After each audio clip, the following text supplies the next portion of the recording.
Yo, what's up guys, welcome back to a brand new video. Today's video we're going to be doing a overlook on the Juiced series, which if you guys don't know is essentially a series of games released by THQ, which was a game company that used to exist, so it doesn't anymore, for mysterious reasons, for various reasons, not mysterious reasons. Everyone knows why. It's because they made shit games. And no one bought their shit games. Except this series, dude. Though this series was really good. I mean, this series was honestly amazing. Now, I wouldn't say it's perfect. I mean, this game came out in 2006, okay? 2006, this is the year which Carbon released. It came out in early 2006. It was supposed to come out 2004. But then the publisher, which was supposed to release this game, went bankrupt. So this game was delayed for 2 full years. Then it was released early 2016, which I guarantee it didn't do that well against, considering, I mean, it was kind of in between Most Wanted and Carbon, which is kind of a bad position to be in, considering those two games are like the 2 most fan games ever, especially with the games handling, which is it's I mean, on some cars it feels amazing. This car, it feels like trash, as you can see. I mean, essentially I prefer the front wheel drive cars and the all wheel drive cars. The all drive cars are obviously better than everything else. This game, it was made to pay homage to the original Need for Speeds. As you can see, like, various customization parts, all very 2000, all very ugly. It had quite a large variety of wheels. No, I'm not gonna lie to you guys and tell you that I've actually been a Juiced fan for the last 10 years. I only first found out about this game when Black Panther played it on his channel. I actually kind of like that. Let's show that on. $2,000 is quite hefty. But essentially, after seeing Black Panther play this game, I downloaded it legally, obviously. I mean, I bought the CD and I installed the game. Okay, so essentially, the way the class system works is it's like a regular class system should work like. It's not like Payback where it's complicated as fuck. There's level 1 injection systems. Some things do certain things. I do see some of the UI is bugged because of the fact I'm running this in 1080p, and you know, just so happens that is bugged because this game was made in 2005. And running at 1080p is kind of a challenge. But this game also has this really interesting feature where you can turn down and turn up the horsepower, which seems like a useless feature right now, yeah. But once you essentially get your car maxed out, I mean, sometimes you just want to keep this car to the max level class and you don't want to upgrade it a bit more just because you don't have the money or the funds to fully upgrade it to the other class. So then you can just use this, turn it a bit down, turn it to like say 299 for example. It will be for this class, level 7, and then you'd be sound. Then you can do whatever you want. The playing in this game, very easy. Livery system, not as good as, you know, Need for Speeds, but it was alright. It's alright. As you can see, you can do tons of customization. This game had it all, essentially. What I'm just trying to say, this game had it all when it came to the customization department. There's like certain things like tuning shop, which you just waste money. Wait, no, the tuning shop is actually like a quick upgrade system like in Forza, which is kind of cool. The dynamometer, I really don't know what's the point of it. It literally tells you the horsepower. I'm sure they just put it in there just copy Need for Speed. Underground, it makes no sense in the game. You can also save the car like the way the car is customized, and then you can equip it to the rest of the cars in your crew, because it's the way this game works, that eventually you'll build up a crew and then you'll be able to fight, and then you'll be able to take on other crews, and usually your drivers end up losing unless they're in the better car, so do be mindful of that. I used to essentially have this game fully like maxed out and everything. Then for some reason it lost my save, so you know, whatever. This game also did something really cool, which the second one doesn't do, which is this auction house. This auction house is insane. I absolutely love it. I mean, it doesn't look like much now because I don't have any cars at all. But when you have those cars maxed out, when you have like 30 cars in here, and they're all so different, and like you can buy like broken ones which are cheaper, but again they're not worth it because you have to pay at least 500 to repair them. So sometimes it really depends. Sometimes you can get upgraded broken cars, which is kind of interesting. So it's a very cool system. I mean, I wish more games did that, because it's a good way of getting cheaper cars than just repairing them. I really wish I had an all-wheel drive car just to show you guys how it is, but I probably can do a pink step race. Okay, so how you do them is you go to your mobile phone, you essentially build up rep with these people throughout the game, and then it'll get to the point where they'll just go, "Yo fam, do you want a pink step?" Then you go, "Yeah fam, let's pink step." Then you pink step, then you usually lose your thing, and then you go back, try to do it again. You know how it is. I think I've gone far enough. Yeah, see, let's race with pink steps. And let's go to there. I'm pretty sure both these cars I got from him, because I would never buy any of these cars. But my CRX is actually, it was customized by me, as you can see, it's quite kind of riced out. But I honestly prefer it. It handles way better than the ORX-7. So we're going up against the Mark II that's way further upgraded. Show fam, show.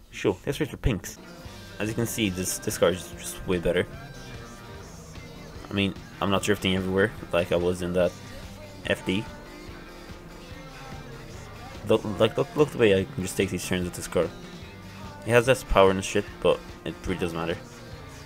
Usually you can ignore the braking lines because they're usually pretty sure they don't have like, they didn't do it for each car. I'm pretty sure it's just like set. Just a set one, which just doesn't work. I mean, most of the time your car is way better braking than whatever car they tested. They probably tested the Viper, which is a beast. It's like fast car in this game, and that car just wrecks everything. I definitely recommend playing this game on the Xbox, as it's quite buggy on PC. But we won. I mean, we won with that, and I wasn't even trying. So now we get his car, and now we get new modes and stuff. Oh yeah, by the way, every time you race and win with a certain car, you will unlock a new tier of upgrades. As you can see, this car has a bunch of upgrades because it's, you know, it is my personal car, so obviously I'm going to have a bunch of upgrades to boost it up. But I was going to show you one more thing, then we'll move on to the second game. Okay, here we are. This game also had a sort of drift mode, not really. I'll show you. Okay, so here it is. There's this mode called Show Off, which is essentially a drift mode, but it makes no sense for why this is in here. Just because it doesn't make any sense, because it doesn't give you any money for doing them. You get rep, I guess, and I guess it's the place where you can just drift without having to worry about anything. I mean, this game's different handling is way more realistic, and you step way easier than the other game. The other game you can literally just do anything and not crash. It feels like reals. It feels like Need for Speed 2015. Like, as you can see, this one you can just throw it in, like pull off real nice drifts, but it's still challenging. Like, you can easily spin out if you're not good. I mean, it's, again, like, it's pretty obvious that they just wanted to add in a drift mode, but they didn't have time to fully implement it. And I do like a full, I don't know, competition style thing where, you know, there'd be an AI, you'll set a certain points and then you have to beat them. As you can see, because, I mean, I'll show you when I'm done. But essentially, at the end, you'll get like, nothing will happen, and you'll essentially just be like, yeah, a bit of rep. You get a bit of rep from the guys. That's it. As you can see, this is all we get. I mean, 46,000 points. I get a bit more rep. That's it. That's it. But yeah, that's it for this game. Hey, hello. Oh yeah. See, as I was telling you, drivers will want to join your crew. you accept them, they'll go up, they'll level up, and then eventually they'll skill and composure will essentially be 100%. The more you race them, but see, the problem with racing them is that you can't control them, so you can't take a risk whenever you race with them. So if I had to recommend, just go make your own race, which you pay a certain amount for, and if everybody comes in, you usually make your money back if you win the race, and then just train them through there, which is a pretty good way to do it. But again, you only be in pretty good cars like 22Bs all around, or Evos. Alright, that's it for this game. Let's move on to the next game, because the next game is even more interesting than this one, because it did add a lot, but it also took a lot. Okay, welcome back. Okay, this one is even more interesting than the other one, because for some reason this one is worse on PC than the other one. The other one took me about an hour, I'll say, to get it working, because I just couldn't get it working at all. I tried a bunch of methods, couldn't get it working. But then it turned out that all I needed to do was disconnect my other monitor, and I could properly record footage and shit, and get actual good gameplay footage, and just have the game work in 1080p. This one though, this one's another beast. It's just another beast. This one took me about 3 hours. I'm not even kidding. I mean, I was essentially up all night yesterday trying to get this one to work. And this game came out in 2007, by the way. It came out in 2007. Now this is late 2007. This is actually what? Pro Street?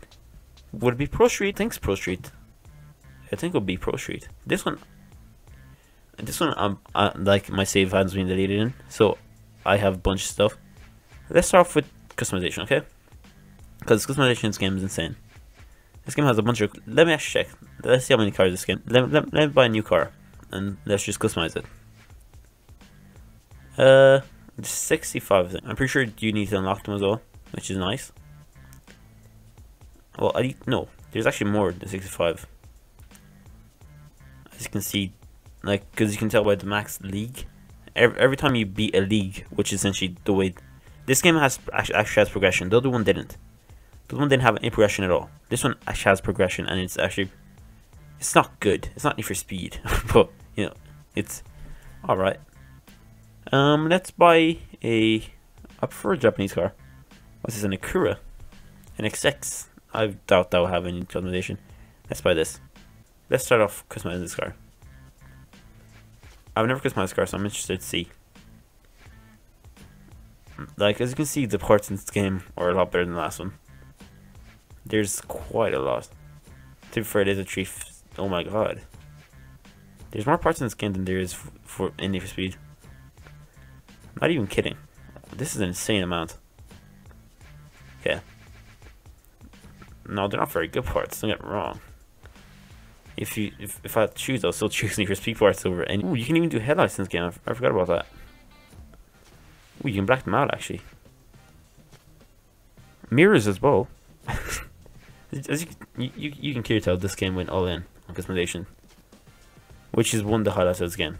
It's one of the things that it did better than its predecessor. Oh my god, this game even has wide body kits. Look. Can you just extend the fenders normally? You can't, but you can apply body kits, which is fucking amazing. I didn't realize that this was even a trend back then. Like, that Ville side kit looks fucking sick, dude. May as well rescoop it, dude. If I have the option, may as well. Pretty sure you can't change that trim, so. Like, for some reason this game even has. Oh, let's throw that baby down. Oh. That actually is really good. There's no camber option though, which is understandable. Again, windscreen. Fucking this game went all in, dude. Ooh, you can actually what? What? That's sick, dude. How? Oh my god. That's honestly so sick. To be fair, this sequel did quite a lot, dude. I really didn't think I was gonna be this surprised by the sequel. But damn, dude. Well done. There we go. And then customization parts, it essentially works like the other one, where you fully max it out and then you drift the car, dude. You fully max it out. But the way this one works is that you have to do certain challenges to unlock parts, and you actually have to choose the brand, and it doesn't affect performance. Pretty sure. Let's see. I'm pretty sure it doesn't. If my mind's serving right, yeah, it doesn't affect performance. But I wanna do a drifting just to show you, because this game, it improved and got worse at the same time when it comes to drifting. Preferably not those tracks. Those tracks are shit. Okay.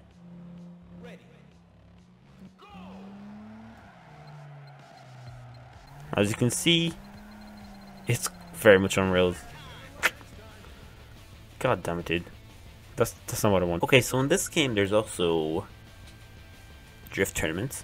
There's drift races, which since you're just going around in circles like you normally would, and then there's also drift tournaments, which is actually really cool because it's like a rank system. Then you just drift around. It seems simple, but you'd be surprised amount of games that don't have it. And it's also a very good way to make money. And if you're good, you know, it's actually pretty easy. I used to be good. I used to be able to do this, like, it literally would be like a million difference. And the good thing about this, instead of doing the normal drift races, is that you can actually bet against people and make loads of money. I mean, like 42 grand on this race, dude. I mean, you can't lose. You're betting 42 grand. 42. Look, as you can see, I mean, after spending, I spent like less than 10 minutes trying to learn it back up again. I've already picked it back up. It's all about like learning how to apply the brake properly. If you can apply the brakes properly, you got this. Yes, it's all about brakes. There we go, easy. As I was saying, like a million difference. Like look at all that bank it's made. Alright. Seems about right, yeah. As I said, once you get the hang of it, it is quite easy. God, oh my god. I still won anyways, but come on, dude. I had almost 3 mil. I'm playing it too risky. But yeah, there you go. I'll now look at the racing. I'm recording this afterwards, but go check out the next clip. Alright, here we are. Okay, so one of the things that I don't like with this game is how it changed the bidding system, which I really don't like. Ooh, what's that? Oh my god, look at that. That's the view side RX-7. Fucking sick, dude. I'm gonna ask you to bet against me, fam. I mean, the other game was way better. I prefer the pictures instead of 3D model. I also know why I'm playing this game in hard mode, because it's not hard mode, I mean manual. Because it's honestly, see, the gear mapping is bad. I don't like it. There's also objectives that you need to complete while in the race. Like, I need to spook this girl, and it's just spook them by staying behind them for long enough. I mean, as you can see, the handling in this game is way better than the last one. The drift handling is debatable, but the grip handling, oh my god. Hey, honestly, fluid. I mean, especially when you're driving an all-wheel drive car.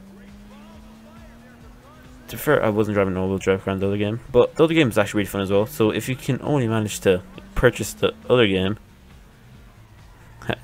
have fun, because it's actually really good. The music in this game is alright. The music in the other game is way better. But watch me overtake this. There we go. There's 40 grand in the pocket. If I can just finish it off. This game honestly feels so good. I forgot just how good this game feels. It feels like what I would imagine an initial D game would feel like. It took me a while to remember, but an initial D game, like if you're really good, this game isn't a challenge at all. But it's still really fun. I mean, As you can see, the customization's there, everything's there. I mean, both the games are really fun. I recommend playing the first one first, just because, I don't know, there's just something special about the first one. First one just, don't know, it just feels like the type of game you want to play. I mean, if I ever do end up making a race game, that's the type of game I would make at first, at least, before I can afford to make a huge open world game. Because this one, I don't know, there's something weird about it. I feel like it's a bit too much. I mean, like, I feel like it was more of a showcase of what they can do than the best they can do. But yeah, do make sure to start the like button. Do make sure to check out these games because they are pretty awesome. And I do recommend trying them out. And this is your boy, Vmancool, and I'm reporting out. I thought I was in love and I tried to get a move on, crashing on your futon.